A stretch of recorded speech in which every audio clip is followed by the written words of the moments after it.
तर सामाजिक प्रवास हा आधी पहिल्यापासून तो किडा होता डोक्यामध्ये. करोना बाधित जे पेशंट होते त्यांच्यासाठी मी भावे सरांबरोबर दिवसभर फिरलो आणि त्या दिवसापासून आजपर्यंत त्या भावे सरांच्या प्रभावातून आणि एकंदर या समाजकार्यातून बाहेरच नाही पडून हे समाजकार्य मी स्वतःला समाजकार्य करता मानत नाही. जे पण मी करतो ते मी माझ्या स्वतःसाठी करतो. मला त्याच्यात आनंद वाटतो म्हणून करतो. त्याच्यामुळे मी ओझर टाउनशिप सारख्या एक मिनी हिंदुस्थानमध्ये जन्मलेलं वाढलेलो मुलगा आहे. ते आपल्या देशाची कोर व्हॅल्यू आहे. आणि आज कुठेतरी जे बघतोय आपण की धर्माच्या, जातीच्या, भाषेच्या नावाखाली इतके विभाजन चालू आहे, इतकं फोडाफोडी चालू आहे. का तर कोणाला तरी इलेक्शन जिंकायचंय. मला माझ्या आयुष्यामध्ये आजपर्यंत असा एक मुसलमान भेटलेला नाही की त्यांनी देशविरोधी काही कृत्य केलं असेल. तुझ्यावर भ्रष्टाचाराचा थप्पा लागला, मग तू कोणत्याही जातीचा नाही, तू माणसातच राहण्याच्या लायक आहे. हे फक्त शोरूम बांधतात आणि यांच्या गाड्यांमध्ये बॅटऱ्याच नसतात. त्या रस्त्यांचा, त्या मोठ्या मोठ्या स्ट्रक्चरचा, मोठ्या मोठ्या बिल्डिंगचा हा विकास नसतो. विकास हा समाजाचा झाला पाहिजे, माणसांचा झाला पाहिजे, या देशाचा झाला पाहिजे. म्हणजे आपण असं म्हणू शकतो की एवढ्या वर्षापासून आपण फक्त भूलथापांवरच विश्वास ठेवून जगतोय. समृद्धी महामार्गावर चढणाऱ्या प्रत्येक गाडीचं फिटनेस केलं जाईल तरच तिला अलाउ केलं जाईल. होत आहे का तसं? आता ते मागच्या वर्षी ते इलेक्शन जिंकण्यासाठी लाडकी बहीण कोण लाडकं आहे? जा सिव्हिल हॉस्पिटलला.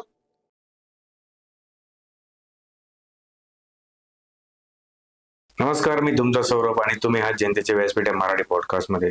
आज आपण नाशिक शहराच्या समस्या या विषयावर बोलण्यासाठी इथं सर्वजण जमलेलो आहोत. आज आपले जे पाहुणे आपल्याला लाभलेले आहेत ते सामाजिक कार्यकर्ता आहेत, सुमा कोराडे सर. त्यांना आपण युट्यूबवर, इंस्टावर कायम बघितलेलंच असेल नक्कीच, तर आपण त्यांचं स्वागत करू. नमस्कार सर. नमस्कार सर, आपण नाशिक मधून इतके दिवस काम करत आहात. सर, माझा पहिला प्रश्न असा आहे तुम्हाला की तुमचा सामाजिक प्रवास कसा सुरू झाला? पहिले तर जनतेच्या व्यासपीठ पॉडकास्टने मला इथं निमंत्रित केलं. त्याबद्दल मी सगळ्यांचे धन्यवाद मानतो, सगळ्या टीमचे धन्यवाद मानतो. खरं तर सामाजिक प्रवास हा आधी पहिल्यापासून तो किडा होता डोक्यामध्ये. पण करोना काळा पहिले सुरुवातीलाच अगदी पहिले फर्स्ट वेव्ह मध्येच जितेंद्र भावे सरांची माझ्या आयुष्यामध्ये एंट्री झाली. आणि एक हॉस्पिटल होतं दीप ज्योती आणि अशोका हॉस्पिटल. त्या दिवशी आम्ही त्या दोन हॉस्पिटलमध्ये जाऊन तिथल्या करोना बाधित जे पेशंट होते त्यांच्यासाठी मी भावे सरांबरोबर दिवसभर फिरलो आणि त्या दिवसापासून आजपर्यंत त्या भावे सरांच्या प्रभावातून आणि एकंदर या समाजकार्यातून बाहेरच नाही पडू शकलो. खरं तर हे समाजकार्य मी स्वतःला समाजकार्य करता मानत नाही. जे पण मी करतो ते मी माझ्या स्वतःसाठी करतो. मला त्याच्यात आनंद वाटतो म्हणून करतो. त्याच्यामुळे होतं हे स्वतःच्या आनंदासाठी तुमच्या हातून अगदी हे अगदी काम- समाजकार्य वगैरे हे थोटांड आहे, हे खोटं आहे. शेवटी ज्याच्यात आपल्याला आनंद आहे, ज्याच्यात आपल्याला बरं वाटतं ते काम केलं तरच मजा येते जगण्यामध्ये, आणि मजा जगण्यामध्ये आली पाहिजे. सर, माझा पुढचा प्रश्न तुम्हाला सामाजिक कार्यकर्ता म्हणून होता, पण तुम्ही आता असं म्हणतायत की मी सामाजिक कार्यकर्ता नाहीच आहे, पण तरी पण आपल्याला तो प्रश्न विचारावाच लागणार आहे. सर, सामाजिक कार्यकर्ता म्हणून तुमच्या नाशिककडे बघितल्यानंतर तुम्हाला तुमच्या डोळ्यासमोर काय चित्र उभं राहतं? मी ओझर टाउनशिप सारख्या एक मिनी हिंदुस्थानमध्ये जन्मलेलं वाढलेलो मुलगा आहे. माझं शिक्षण तिथं झालं, माझं लग्न तिथं असताना झालं आणि माझी जी लेक आहे ती सुद्धा तिथंच मला झाली. म्हणजे मी जवळजवळ आयुष्याचे 30-32 वर्ष त्या ओझर टाउनशिप मध्ये काढले. आणि ओझर टाउनशिप हे असं असं गाव आहे छोटस, असं हिंदुस्थान आहे छोटस, जिथं प्रत्येक जातीचं, प्रत्येक राज्याचं, प्रत्येक भाषेचं तुम्हाला कोणी ना कोणी तिथे माणसं म्हणजे सापडते. आपण म्हणू शकतो विविधतेत एकता आहे ओझर मध्ये, असं आहेच म्हणता येईल. आहेच आहेच. म्हणजे मी तेच म्हटलं, मिनी हिंदुस्थान म्हणजे आपल्या देशाची जी सुंदरता आहे की आपण इतके वेगळे आहोत, इतके वेगळे आहोत. आता देसले पण आहे ना, या कुऱ्हाडीपेक्षा खूप वेगळं आहे. जरी देसलेचं गाव इथून 50-60-70 किलोमीटर असलं तरी खूप वेगळं आहे. ही जी विविधता आहे आपल्यामध्ये, तरी आपण एका झेंड्याखाली, एका त्या हिंदुस्थान या नावाखाली, एका भारत या नावाखाली जे आपण सगळे आज एकत्र राहतोय, ते आपल्या देशाची कोर व्हॅल्यू आहे. आणि आज कुठेतरी जे बघतोय आपण, की धर्माच्या, जातीच्या, भाषेच्या नावाखाली इतके विभाजन चालू आहे, इतकं फोडाफोडी चालू आहे. का? तर कोणाला तरी इलेक्शन जिंकायचंय, का तर कोणाला तरी काहीतरी फायदा करून घ्यायचा आहे. त्यांची पोळी त्यांना बाजून घ्यायची. हो, पण कुठेतरी जनतेने आता थोडं सावध झालं पाहिजे. आपला देश असा अजिबात नाहीये. मला माझ्या आयुष्यामध्ये आजपर्यंत असा एक मुसलमान भेटलेला नाहीये, की त्यांनी देशविरोधी काही कृत्य केलं असेल. आणि जो पण करतोच ना असे, आता मला तुम्ही सांगा ना, कोणत्याही सरकारी कार्यालयात जा, तर लाचखोरी होते, तिथं भ्रष्टाचार होतो, तिथं कामचुकारी होते. मग तो कोणत्या जातीचा आहे, कोणत्या धर्माचा आहे, त्याच्याशी काय कन्सर्न आहे? तू जनतेचं काम करत नाही, तू भ्रष्टाचारी आहे, तू लाचखोर आहे, विषय संपला. त्याच्या जातीचा धर्माचा प्रश्न येतो कुठं? बरोबर आहे. तुझ्यावर भ्रष्टाचाराचा थप्पा लागला, मग तू कोणत्याही जातीचा नाही, तू माणसातच राहण्याच्या लायक माणसाला लायकीचं नाही. सिंपल. महाराष्ट्रामध्ये नाशिक हे वेगाने विकसित होणारं शहर आहे. ज्या याच्याने आपल्याला जो विकास दाखवला जातो किंवा भासवला जातो, त्या रस्त्याने किंवा त्या मार्गावर मार्गक्रमण नाशिक खरंच करतंय का? नाही नाही, हे सगळं हे फक्त शोरूम बांधतात आणि यांच्या गाड्यांमध्ये बॅटऱ्याच नसतात, अशातले गट आहे. मी 1996 ला HPTRY ला ऍडमिशन घेतलं होतं आणि साधारण 2000 साली माझं कॉलेज संपलं. तेव्हापासून मी ऐकतोय नाशिक कल्याण लोकल सेवा चालू होणार आहे, नाशिक पालघर ट्रेन चालू होणार आहे, नाशिक पुणे ट्रेन चालू होणार आहे आणि नाशिक द्वारका ते नाशिक रोड उड्डाण पूल होणार आहे. आज 2026 आहे. म्हणजे मी 26 वर्षाने म्हातारा झालो, 50शीत आलो मी. काय तुम्हाला दिसतंय का कुठं काय? हे बप्पर आहे, हे सगळं खोटं. विकास त्या रस्त्यांचा, त्या मोठ्या मोठ्या स्ट्रक्चरचा, मोठ्या मोठ्या बिल्डिंगचा हा विकास नसतो. विकास तुमचा, माझा, ह्या दोघांचा जेव्हा आपल्या आजच्या जगण्यामध्ये सुधारणा होईल त्याला विकास म्हणूया ना. म्हणजे समृद्धी महामार्गासारखे मोठे मोठे रस्ते बांधायचे आणि त्याच्या बाजूचे जो शेतकरी त्याला खायला नसेल घरामध्ये, त्याला कस काय विकास म्हणता येईल? बरोबर. तर हे खोटं आहे. विकास हा समाजाचा झाला पाहिजे, माणसांचा झाला पाहिजे, या देशाचा झाला पाहिजे. म्हणजे आपण असं म्हणू शकतो की एवढ्या वर्षापासून आपण फक्त भूलथापांवरच विश्वास ठेवून जगतोय.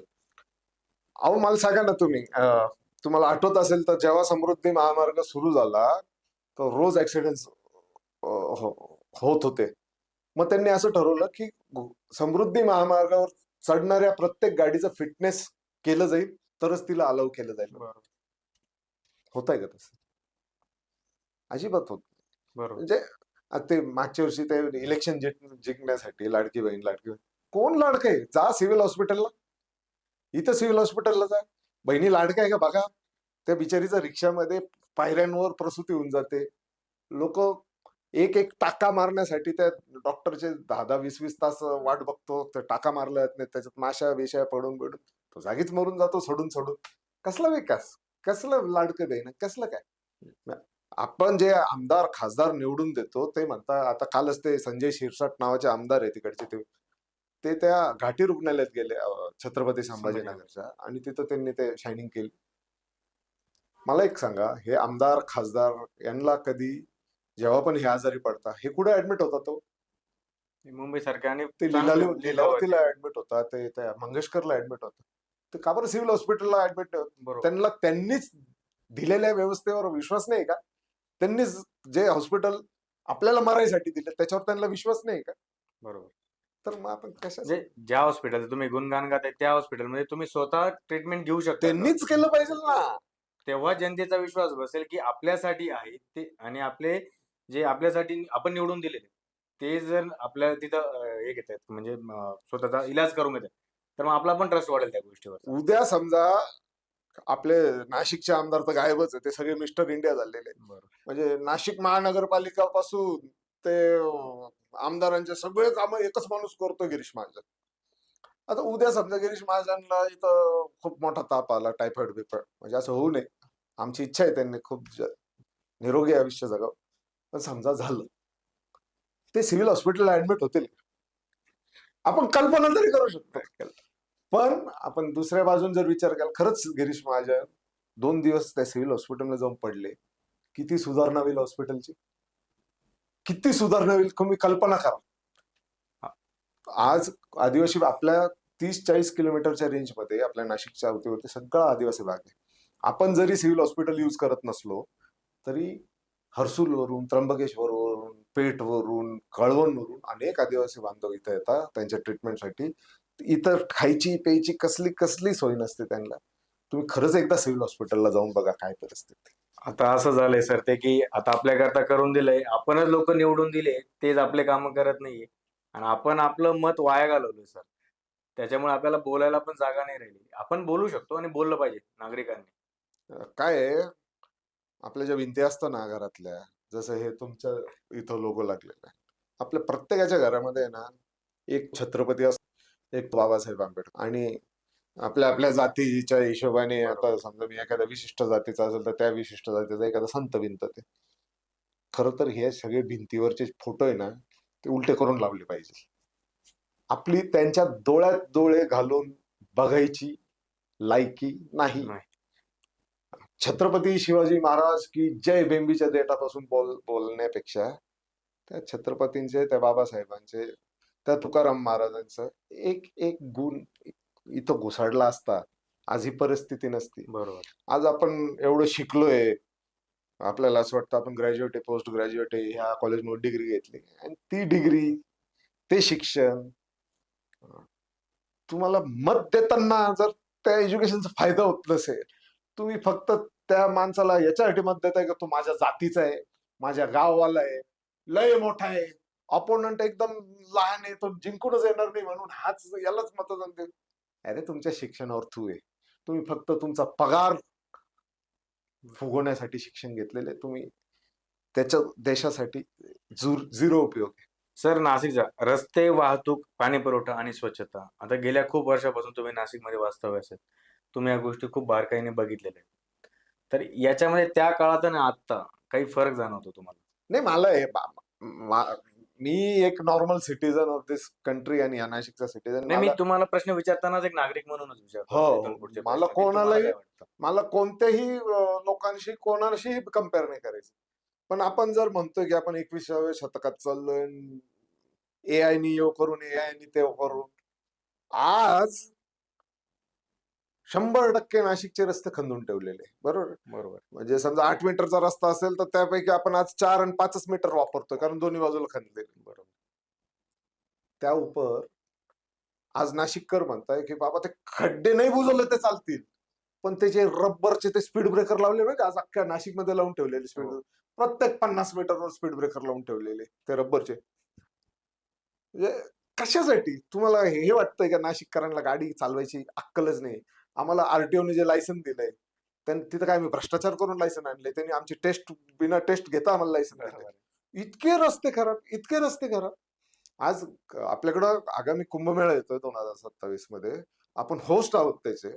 आपली पण इच्छा आहे की आपल्या नाशिकमध्ये कुंभमेळा निमित्त चांगले मोठमोठे लोकांचे धंदे चालावेत, लोकांनी यावं, आमच्या नाशिकला बघावं. नाशिकला काय दाखवणार आहे आपण? ती गटारमय गोदावरी, ती गटारमय नंदिनी. त्या गोदावरीमध्ये जेव्हा मागच्या वेळेस पंतप्रधान नरेंद्र मोदी आले होते, कोणती तरी पूजा केली होती, त्यांनी आचमन करताना बाटली बंद पाण्याने केलं, त्यांनी गोदावरीचं पाण्याने का नाही केलं?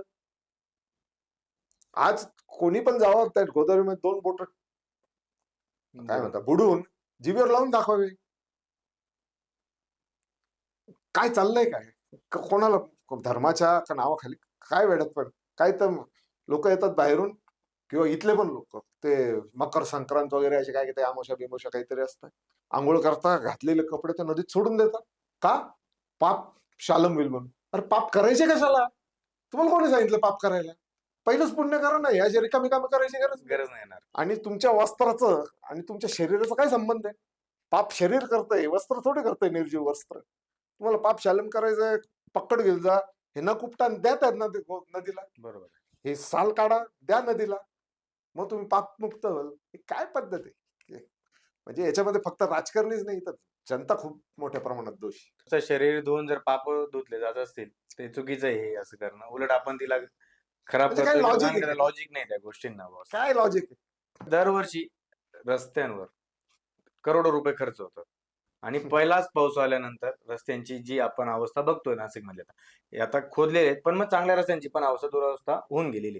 तर याच्यासाठी आपण कामाच्या दर्जा की प्रशासन दोघांपैकी कोणाला आपण गृहीत धरू शकतो? तेच ना. जे हे बघा, आपला देश स्वतंत्र झालं म्हणजे काय झालं?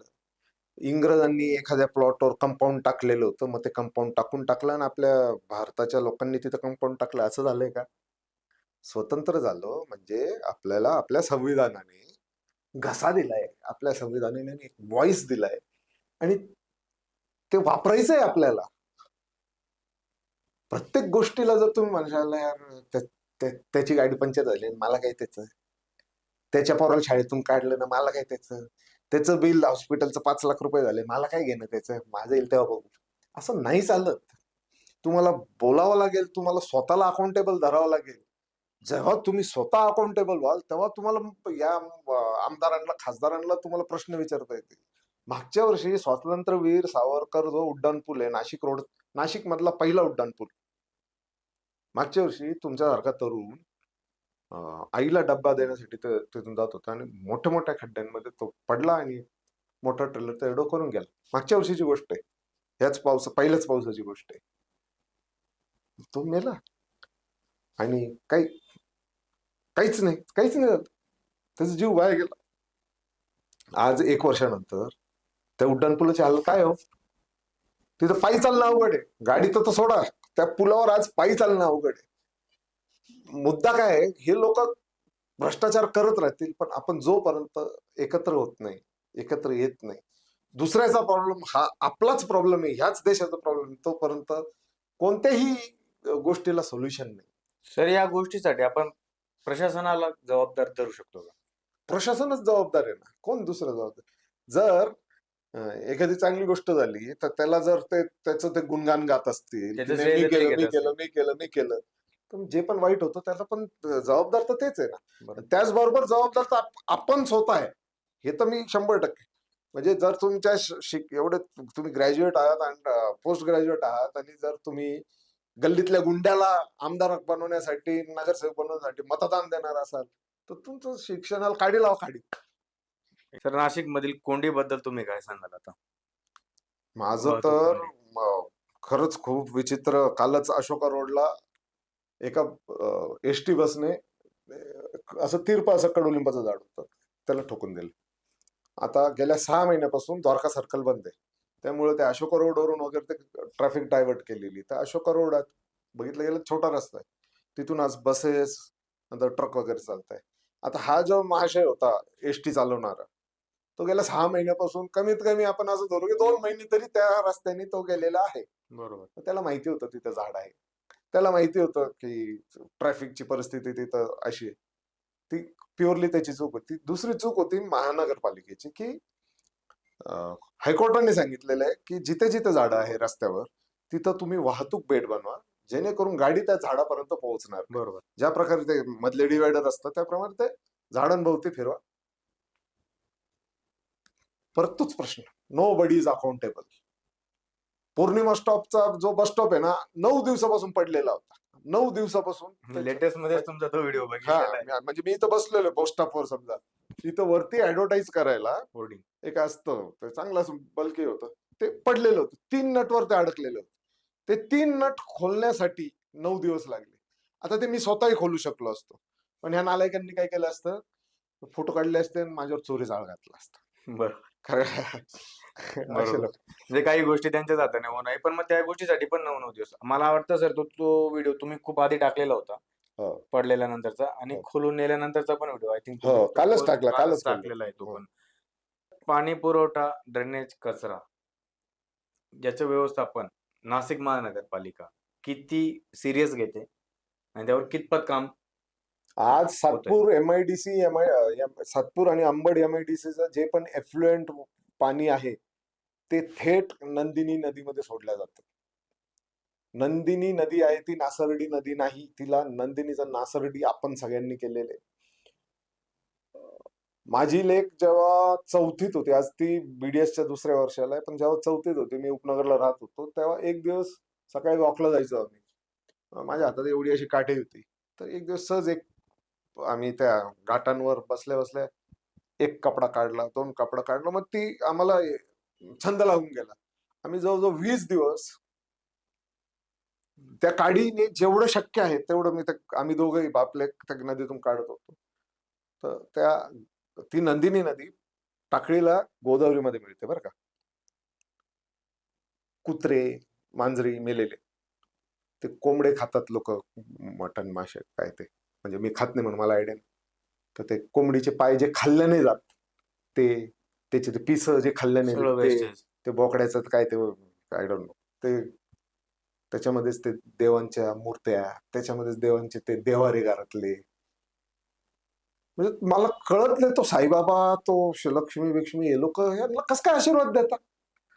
जो माणूस तुम्हाला गटारीत फेकतो, जो माणूस तुमची एवढी अवहेलना करतो, तुम्ही त्याला आशीर्वाद देऊच कस काय दिवस शकता? कसे शकतात.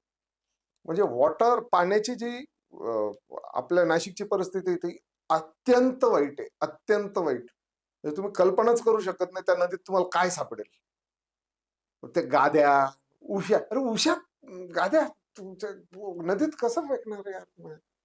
हे कोणता धर्म आहे? कोणता धर्म शिकवता असं? म्हणजे जे घरात नको ते सरळ जाऊन नदीत टाकायचे. एक्झॅक्ट, म्हणजे आपल्याला ज्या गोष्टीची अडचण होते ते सगळं त्या एक्झॅक्ट, नदीने आपल्यात सामावून घ्यायचं. एक्झॅक्टली. समजा एखाद्या मूर्तीवर त्या कृष्णाच्या समजा बोटाला सोन्याची अंगठी, ती मूर्ती भंगली बरं का, तो बोटच भंगला असं आपण समजू. बरोबर. ती अंगठी काढल्या जाईल, ती मूर्ती फेकल्या जाईल, मूर्ती फेकली अंगठी नाही जाणार. अंगठी फेकणार. नाही फेकली जाणार. हा कसला धर्म आहे? एकदम बरोबर. तुम्ही तुम्ही बाकीचं जाऊ द्या, त्या गोदावरीला, त्या गंगेला, आणि तुम्ही स्वतःला आणि तुमच्या भगवंताला तुम्ही सगळ्यांना गृहीत धरताय आणि स्वतःला मूर्खात काढताय, स्वतःलाच मूर्खात काढताय. सर, आपण प्रशासनाबद्दल पण बोलू इथं. आता पुढची गोष्ट सर, अनधिकृत बांधकाम, अतिक्रमण, बेशिस्त शहरी विकास, यामुळे जो नाशिकला मोठी किंमत मोजायला लागते. ह्या बाबतीत मी आता एका XYZ फर्म मध्ये माझ्या आयुष्यात पहिल्यांदा नोकरीला गेलो होतो. तो माझा मित्र होता म्हणून गेलो होतो. आणि त्यालाही माहिती होतं माझा स्वभाव हा असला आहे. त्यांनी ती रिस्क घेतली माझ्यासाठी. मी त्याच्यासाठी आयुष्यभर त्याचा ऋणी राहील. नंतर मी सिटी सेंटर मॉल समोरचा एक बिल्डिंग आहे मोठी, भली मोठी. त्यांनी तिथं आपला फुटपाथ आहे ना, तो खाऊन टाकलेला आहे. आपला काय म्हणालो, कारण तो फुटपाथ या दोघांचा, आपल्या दोघांचा आहे. आपला फुटपाथ. आपला फुटपाथ. त्या फुटपाथचाच वापर गाड्यांच्या पार्किंगसाठी होता. तिथून माणूस चालू नाही शकत. तर तो व्हिडिओ केला, तर ह्या बिल्डरांच्या विरोधात मी आवाज उठवला. म्हणून मला त्यांनी सांगितलं की आता तू थांबून जा. ठीक आहे, म्हणजे मी 6 महिन्यात मी खूप चांगलं परफॉर्म केलं होतं. त्याचं जे पण काही प्रोडक्ट होतं, मी ते एकदम त्याला सेल्स दिलं होतं. पण आपल्या नाशिकचे बिल्डर लोक किंवा कुठलेही ह्या अधिकाऱ्यांच्या संगनमताने इतका भोंगळ विकास चालू आहे. म्हणजे ड्रेनेज सिस्टीमचा काही पत्ता नसतो, पाण्याचे. आणि काय, ऍट व्हॉट बेसिस प्रत्येक बिल्डरला सांगितलं गेलेलं असतं की तुला रेन वॉटर हार्वेस्टिंग करायची. तुम्ही मला सांगा कोणत्या बिल्डिंग मध्ये आज नाशिकमध्ये रेन वॉटर हार्वेस्टिंग दिसते? प्रत्येक बिल्डरला सांगितलेलं आहे की तू एवढा प्लॉट आहे तर तुला 5 झाडं लावायचे, जगवायचे. कोणत्या बिल्डिंग मध्ये झाडं दिसतात तुम्हाला? नाही, ते शोचे. ते 2-3 कुंड्या ठेवल्या का तुम्हाला देशी झाडं लावायचे, फायकस प्रजातीचे झाडं लावायचे, वड, पिंपळ, नांद्रोक असे झाडं लावायचे. हे आपल्या प्रत्येकाला दिसतं बरं. बरोबर. पण प्रत्येकाला काय वाटतं की तो बघेल ना, कोणीतरी त्याने दुसरं ठेका घेतलेला आहे ना, समोरच्याने ठेका घेतलेला, तो बघेल. बरोबर. आपल्यावर जेव्हा बितेल ना, आपल्यावर एक दिवस येतो, प्रत्येकाला काही ना काही प्रॉब्लेम येतो. बरोबर. कुंभमेळ्याचं म्हटलं तुम्ही की आगामी काळात आपल्या नाशिकमध्ये कुंभमेळा हा येणार आहे. कुंभमेळा हा नाशिकसाठी अभिमान नक्कीच आहे सर. पण लाखो भाविक येणार असताना आपल्यासमोर तेवढी आव्हानं पण मोठी आहेत. तुम्हाला मागचा कुंभमेळा आठवतो की नाही मला माहित नाही. सर, आम्ही मी तेव्हा तरुण होतो, तुमच्या वयाचा असेल तेव्हा जेव्हा तो कुंभमेळा आला होता. रस्त्याने ना असे शेजारी लोक बसून हागत असतात.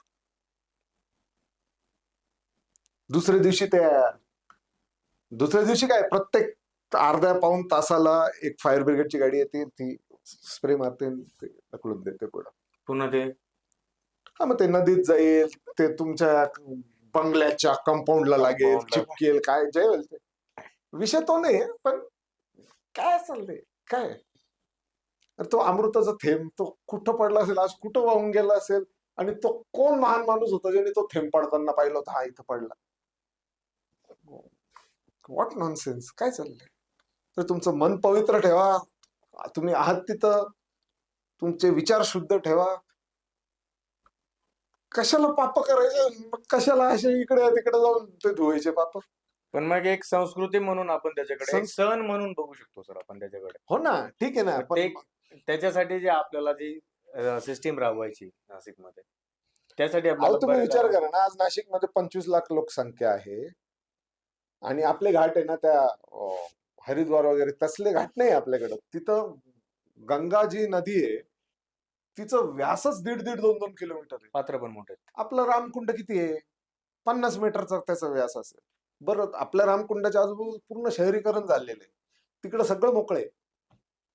त्यामुळे एवढी मोठी जनता तिथं ऑक्युपाय होऊन जाते, आपल्याकडे पॉसिबल नाहीये ते. पण मग प्रशासनाची हे चालूच आहे ना सर, त्याच्यासाठी प्रयत्न करतच आहे ना सर त्या गोष्टींचा. नाही ना, ते करताना प्रयत्न, ते 36,000 कोटीचा त्यांनी हिशोब दाखवा फक्त, की बा आम्ही हे बघा 36,000 कोटी पैकी हे इतके इतके पैसे इथे इथं असे असे वापरले. नाही दाखवू शकणार ते. आणि बेसिकली काय, मला एक काय म्हणायचं की आता मागच्या ह्या कुंभमेळ्यात जो युपी मध्ये झाला, तेव्हा पण इतकी मोठी भगदड झाली, शेकडो नागरिकांचे तिथं प्राण गेले, तिथं पण ते युपीचं गव्हर्नमेंट कुठं अकाउंटेबल आहे. आजपर्यंत त्यांनी तो खरा आकडा सांगितलेला नाही की खरोखर त्या दिवशी किती लोक मेले. लोकांनी यावं, श्रद्धेपूर्वक यावं, आमचं नाशिक खराब नाही करावं, यावं, फिरावं इथं, आणि सुरक्षित आपल्या आपल्या घरी परत जावं. आम्हाला काही अडचण नाही, काही अडचण नाही. सर आता तुम्ही मागचा कुंभमेळा बघितलेला होता, हा. तुम्ही हा पण कुंभमेळा बघताय, तुम्हाला असं जाणवलं का की कुंभमेळा जवळ आल्यानंतर विकास कामांना गती येते? हा लय महत्वाचा मुद्दा आहे. जो मागचा कुंभमेळा आहे आणि ह्या कुंभमेळा आहे ना, त्याच्यासाठी थोडा राखून ठेवला होता तो प्रश्न. 12 वर्षाचा गॅप आहे बरं का. बरोबर. तो ह्या 12 वर्षापूर्वी विकास झाला आणि आजच विकास झाला. मध्ये जे आम्ही आमदार नगरसेवक निवडून दिले होते, या मधल्या 11 वर्षांमध्ये तुम्ही काय केलं. आज तुम्हाला एवढी म्हणजे वॉर लाईक सिच्युएशन आली आहे की तुम्हाला पुढच्या 1 वर्षात या त्या गोष्टी करायच्याच आहे. अरे मग तुम्ही तेव्हापासून प्लॅनिंग का नाही चालू केलं. 10 वर्ष होते ना तुमच्याकडे. तर 10 वर्षात तुम्ही हळूहळू सगळ्यांशी, नाशिककरांशी, पर्यावरण प्रेमींशी स्टेप बाय स्टेप चर्चा करून त्यांना सगळा तुमचा प्लॅन सांगून तुम्ही हळूहळू सगळा विकास करू शकले असते नाशिकचे. आज नाशिक रिंग रोड साठी अनेक शेतकरी जिल्हाधिकारी कार्यालयाच्या बाहेर 6 दिवसापासून उपोषणाला बसलेले. आज तपोवनातले 2,300 झाडं तुम्ही त्यांच्या उरावर बसलेले. तपोवनच सोडा, पण अखंड नाशिकमध्ये आपण किती मोठे मोठे झाडं, ज्यांचं वय हजार वर्ष असेल, 500 वर्ष असेल, त्यांना कापून टाकलं तुम्ही. तुम्ही 10 वर्ष काय करत होते. मग जर 10 वर्षात तुम्ही काहीच करणार नसेल, मग आम्हाला नकोय नगरसेवक, नकोय आमदार. बरं आहे जे आमदार, जे नगरसेवक आत्ता इलेक्टेड आहे, ते कुठे आहे, ते काय करताय. एक जळगावचा माणूस येतो आणि तो म्हणजे सुईपासून तर रणगाड्यापर्यंत सगळं नाशिकचं तो एकट्याने मॅनेज करून राहिला. मग यांचं काय काम, आम्हाला यांचा राजीनामा घेऊन टाका. सर आपण असं कुठे म्हणू शकतो का की आता तुम्ही जे म्हटले की कोणीतरी जळगाववरून येतं आणि तो या सगळ्या गोष्टी बघतोय बा, असं आपण नाव न घेताच बोलू त्यांचं, तर असं वाटतंय का तुम्हाला की आपले जे आता निवडून आलेले नगरसेवक आहेत, यांना या गोष्टीपासून थोडं लांब ठेवण्यात येतंय असं? अहो तुम्ही मला दाखवा ना, आपले नगरसेवक दाखवा, तुम्ही मला आमदार दाखवा आपले. आता काल रविवार होता, काल गिरीश भाऊ बाणाजानांनी अनेक झाडं लावली. आमदार दिसतोय का बघा आपल्याकडे छगन भुजबळ साहेब आहे, दिसताय का आपल्याला. अनेक सिनियर आमदार, ते दिंडोरीचे कोणते वीर बुजून टाकले त्यांनी, झिरवळ. अरे एक गाडी गेली, वीर बुजून टाकले. काय राव, काय तुमचे डोके, काय बोलायचं. सर कम्प्लिशन आलेला रस्ता होता, आधी तर त्या गोष्टी बघितल्याच पाहिजे, सिक्युरिटीच्या हिशोबाने आधीच बघितलेल्या पाहिजे ना, त्या गाडी जाण्याची वाटच बघायला नको पाहिजे त्या गोष्टीला. म्हणजे काय बोलायचं. एखादं ब्रिज ब्रिज ब्रिज चा तुकडा बिकडा पडतो तुम्ही ब्रिज पाडून टाकता का? ते नाही पाडत, कारण तुम्ही उद्घाटन केलेलं असते. ते बरोबर. गरीब शेतकऱ्याची विहीर बुजून टाकली तुम्ही. पिण्याच्या पाण्याचे हाल झाले लोकांचे. आता यावर्षी पाऊस नाहीये, पुढच्या वर्षी पण अल निनोचा इफेक्ट आहे. पुढच्या वर्षी पाऊस पडणार नाही. मग काय आता पुढच्या वर्षी ताण लागल्यावर विहीर खणणार आहे का? असं काय, हे काही सरकार असतं? तुम्ही म्हटले की काही हजार कोटी आपल्या कुंभमेळ्यासाठी जो फंड 36,000 आता कोटी. 36,000 कोटी आलेले आहेत आता. तर तुम्हाला असं वाटतं की की हा पैसा दीर्घकालीन कामांमध्ये वापरला जातोय की नुसतं तात्पुरती गरज भागवली जाते? ही तात्पुरतीच गरज आहे. आज 12 वर्षापूर्वी जे पण घाट ह्या गोदावरीवर बांधले होते, अगदी टाकळीपर्यंत, तुम्ही कधी गेले का त्या घाटावर? मागच्या वर्षी ज्या युपी बिहार किंवा जे पण इतर भारतातून लोक येतात, ते ट्रेननी इथं उतरतात. त्यांना एका बसमध्ये डांबवलं जातं. मग ते म्हणतात हमको माँ गोदावरी के यहाँ स्नान करने जाना है. त्यांना ती बस डायरेक्ट तिकडे घेऊन जाते त्या टाकळी विकळीला. त्यांना रामकुंड कधीच दिसत नाही. ते विचार करू. आता जे थोडेसे सुशिक्षित सुशिक्षित आहे, त्यांना मोबाईलवर माहिती आहे, हा रामकुंड असं असं दिसतं. पण ते प्रत्यक्षात येऊ शकत नाही. नाही. कारण रामकुंड हा परिस्थितीच केवळ नाही. त्या मंत्री विंत्री संत्री लोकांसाठी, आणि जे बाबा लोक महत्वाचे जे बाबा लोक आहेत महंत वगैरे. ते त्यांच्यासाठीच आहे, राखीव. तिथे आपल्यासारखा कॉमन मॅन जाऊच शकत नाही. आता 12 वर्षी पूर्वी बांधलेले घाट जर 11.9 वर्ष 0.9 वर्ष बिनकामी राहत असेल, तर हा कसला विकास, काय कोवाट विकास? आम्ही यावेळेस त्यांना प्रस्ताव दिला होता, तुम्हाला घाट बांधायचे ना, ज्याप्रमाणे युपी गव्हर्नमेंटने टेम्पररी घाट बांधले वाळूच्या गोण्या बनवून, तसं बांधा. म्हणजे ते पुन्हा काढता येईल आणि नंतर गोदावरी तिच्या ओरिजिनल प्रवाहात वाहेल. गोदावरीला तुम्ही चॅनलाइज नका करू, तिला एका पाईपलाईन मध्ये टाकायचा प्रयत्न आहे. एक दिवस ती पाईप तोडून तुमच्या घरात घुसेल.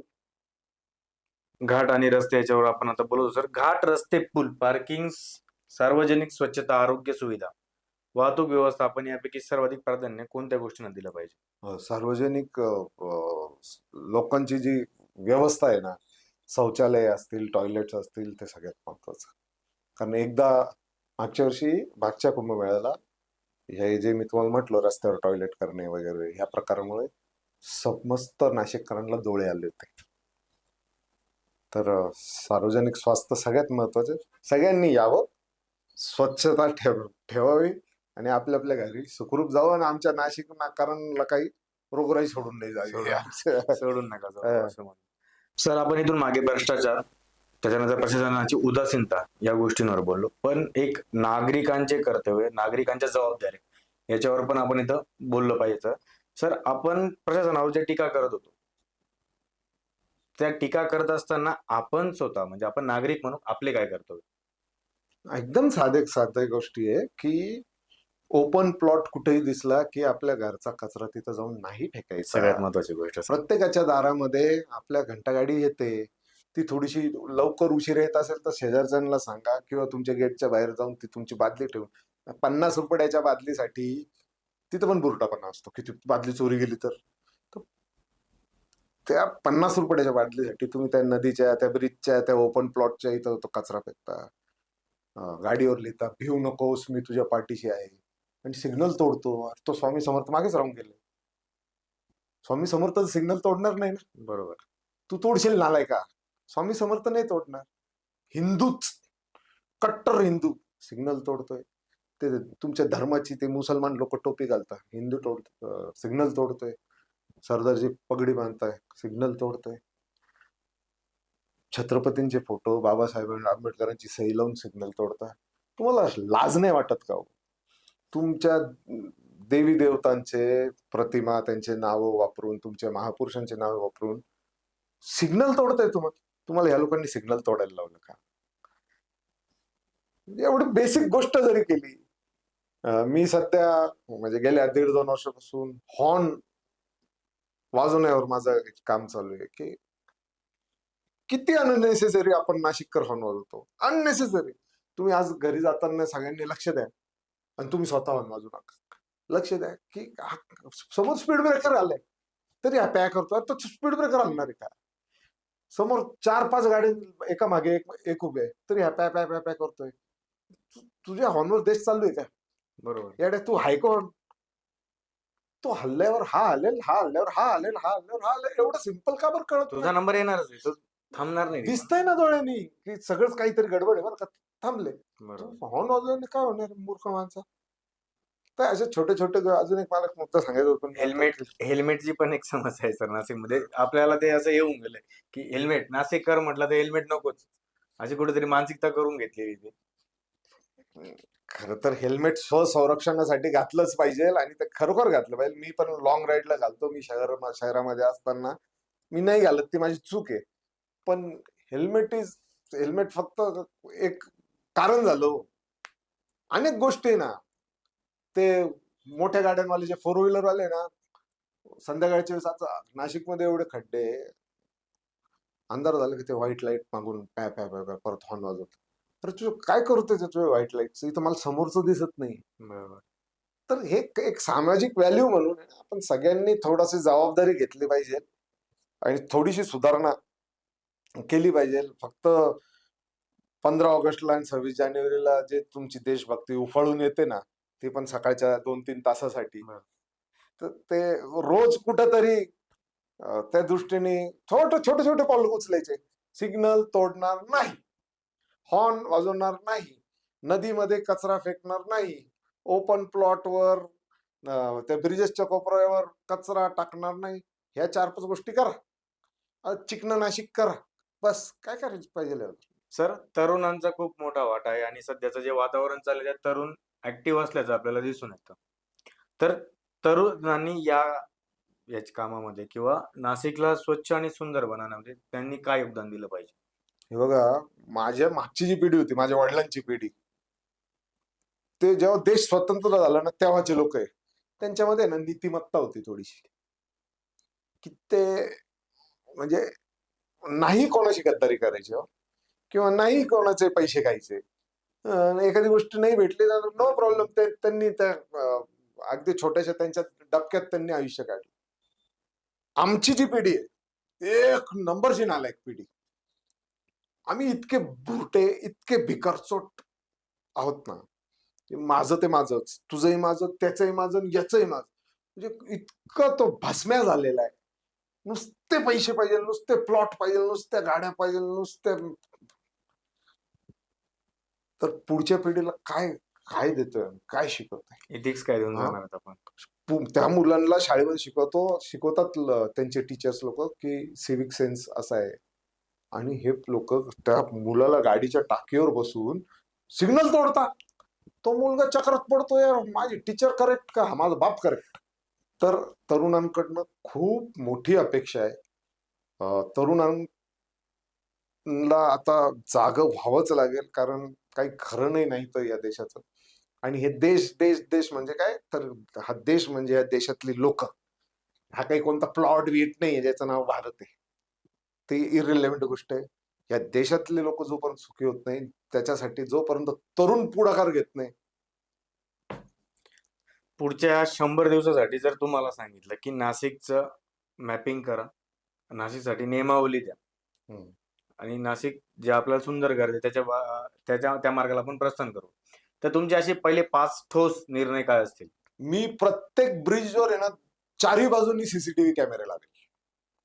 गोदावरी आणि नंदिनी नदीच्या प्रत्येक ब्रिजवर चारही बाजूनी सीसीटीव्ही कॅमेरा, म्हणजे ह्या लेनला इकडं तिकडं बघणारे सीसीटीव्ही कॅमेरे, जेणेकरून जे जे नालायक त्या नदीमध्ये ते निर्माल्य, घाण, कचरा, वाटेवर जे काही फेकतात, त्यांच्या गाड्यांचे फोटो, त्यांचे फोटो काढून प्रसिद्ध करून टाकेल मी त्यांना. म्हणजे त्यांची इज्जतच काढून टाकेल, त्यांचा अपमानच झाला पाहिजे चार चौघांमध्ये, अशीच मी व्यवस्था करेल. हे करेल. किती 5 म्हटले तुम्ही. 5. मी सगळ्या नाशिकच्या झाडांना संरक्षण देईल. म्हणजे जे पण झाडं आज रस्त्यावर आहेत, अनेक झाडं आपण नाशिक रोडला जाताना बघतो, अनेक झाडं आहे की जे रस्त्यावर आहेत, ते आहेत डेंजरस पोझिशन मध्ये आहे, आजच्या घडीला डेंजरस पोझिशन मध्ये आहे.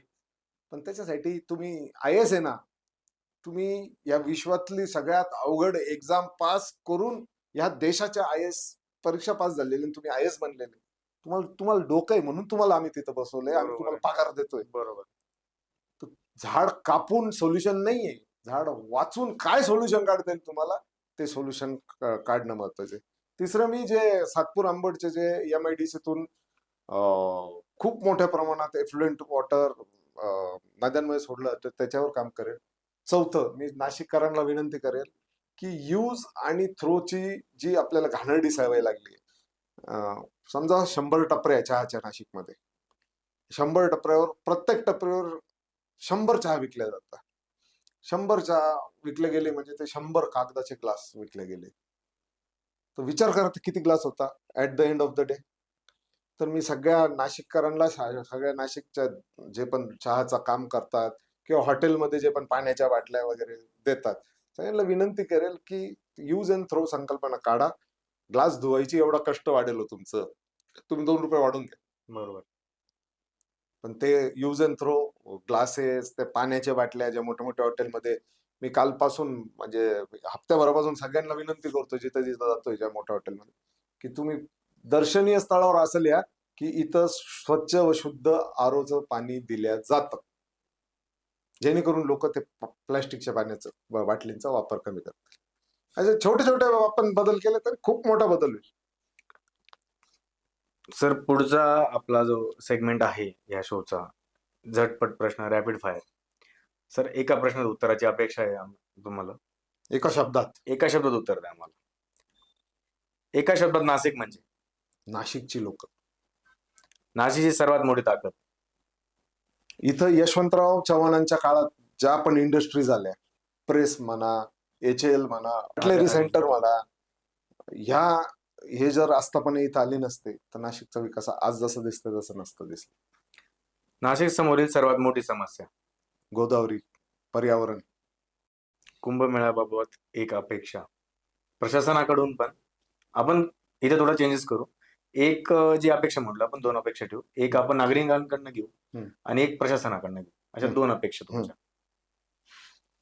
नागरिकांना तर मी एवढंच सांगू इच्छितो की हा देश, हे नाशिक आपलं आहे, आपल्या बापाचं आहे, आणि आपलं घर आपण कधी घाण करणार नाही. तर आपल्या नाशिकला स्वच्छ, सुंदर, निरोगी ठेवण्याचं आपलं काम आहे, कर्तव्य आहे. आणि प्रशासनाला माझी विनंती आहे की नाशिकची तोडफोड करून तो भंपक विकास आम्हाला नकोय. हो, आम्हाला कुंभमेळा एकदम जोरदार झालेला पाहिजे, पण आमच्या नाशिकची झाडे, आमच्या नाशिकचं एकंदर निसर्ग, आमच्या नाशिकची गोदावरी यांना सांभाळून तुम्हाला जे करता येईल त्याच्यासाठी आम्ही तुमच्या सोबत राहू. सर, एक निगडीत प्रश्न विचारतो तुम्हाला. कुंभमेळ्यासाठी जी वृक्षतोड चालली, तिची खरंच गरज आहे? अजिबात गरज नाही.